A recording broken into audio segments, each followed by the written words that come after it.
We're on the record in the case of United States versus Osborne. Are both parties present and ready to proceed? The people are ready, Your Honor. The defense is ready as well, Your Honor. Appearances, please. Yes, Your Honor, good afternoon. Good afternoon, members of the jury. My name is Meghna Melkote, representing the United States of America. Good afternoon, Ms. Melkote. Good afternoon. Good afternoon, Your Honor, members of the jury. My name is Audrey Shepard, and today I represent Parker Osborne. Before beginning trial, we have a few preliminary matters to address. Good afternoon, Ms. Shepard. We'll hear from the government first.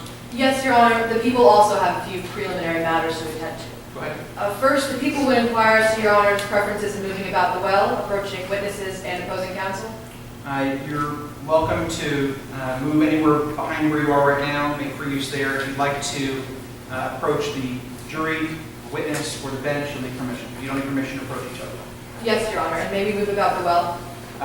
You don't have permission to move in front of the counsel tables. Yes, You sir. have free use however you like behind or even with the counsel tables. In addition, I see some demonstrative aids at the ready. You're welcome to set those up without permission. Likewise, if one of you is using a demonstrative aid, the other is free to move to see it without asking permission.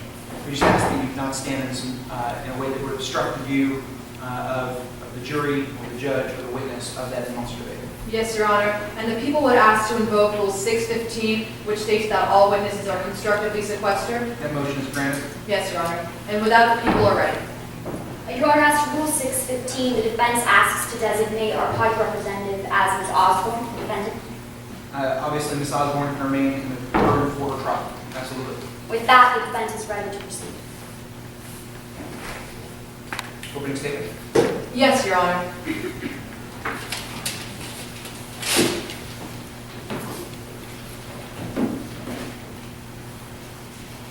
May I please the court?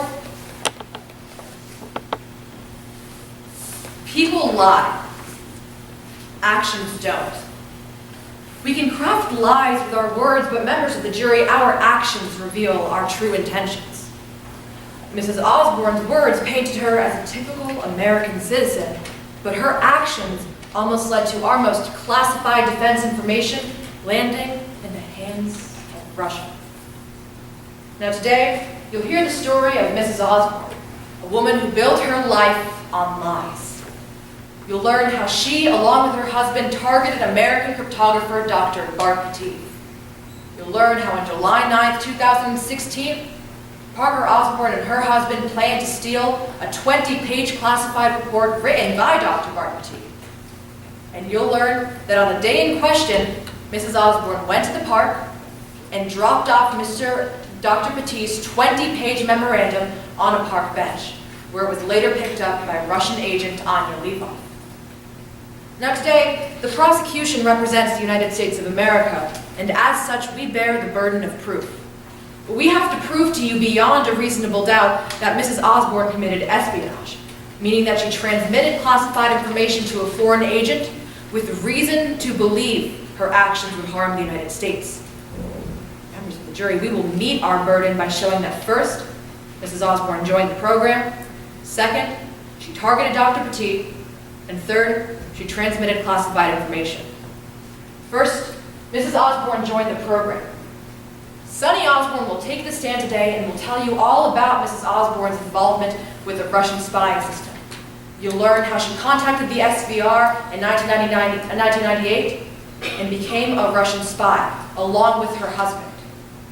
You'll learn how the couple moved to the United States in order to carry out their work for the SVR, and that they have been planning this for years.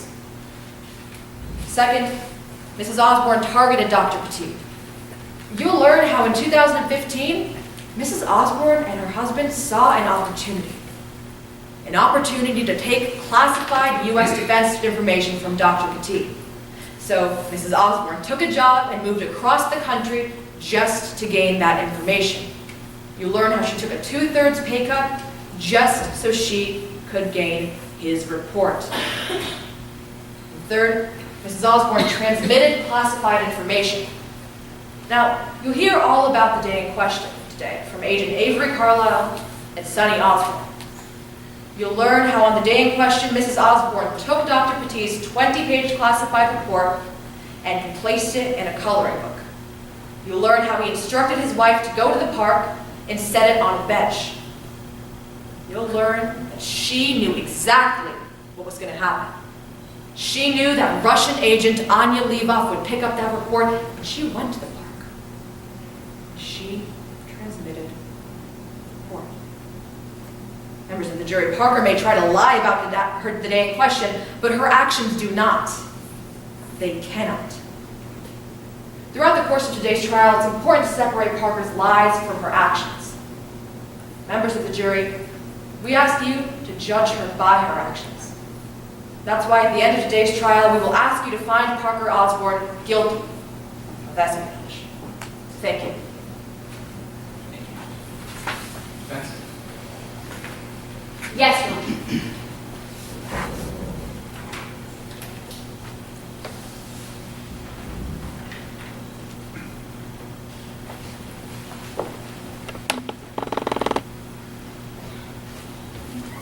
He was a spy. She was expendable. It's 8 a.m. on a Saturday morning, July 9th, 2016. A Russian man and his American wife are sitting together at the kitchen table. Heads together, whispering. His wife doesn't know it, but that man is a Russian spy named Sasha Levin. His wife doesn't know it, but he's planning to use her, deceive her into delivering top secret information to the Russian government. An hour after this conversation is held, Mr. Levin is tipped off by a Russian contact, and he runs. He leaves his wife behind. He doesn't even warn her. Miss Osborne? She's never told to run. She's never told that her cover is blown. She doesn't know anything. Because she doesn't know, she is expendable. Now it's the government who has the burden of proof in this case. They have to prove every single element of espionage beyond a reasonable doubt. But at the end of this trial, they will fail to meet that burden. They cannot prove intent. That Miss Osborne knew what she was doing. Today you're going to hear from several witnesses, and each of their testimony will show you why. You're going to hear from an FBI agent. You're going to hear from Sasha Levin himself. And you're going to hear from Sasha Levin and Ms. Osborne's daughter, Audrey Osborne. Now, first you're going to hear that Sasha Levin is the spy in this case. Now, both parties agree. In fact, Sasha Levin himself will take the stand and tell you that he was a spy. He was a part of a program called the Illegals Program, of Russian agents who intend to steal information from the United States and deliver it to Russian agents. But you're also going to hear that Ms. Osborne wasn't a spy. She was expendable. I expect the FBI agent to take the stand today and tell you all about his thorough investigation. You're going to hear about a year of surveillance, round-the-clock watch on Ms. Osborne's house, a search of her home and all of her belongings. Members of the jury, I'm going to get a chance to ask that FBI agent a couple questions. I expect him to tell you that he found nothing incriminating in Ms. Osborne's possession. Members of the jury, that's because there wasn't anything. At the end of this trial, the evidence will be clear. Ms. Osborne wasn't a part of the game. Her actions weren't intentional. She didn't know what she was doing. She was a pawn, used and deceived by her own husband. That husband was going to take the stand today and tell you it was all her.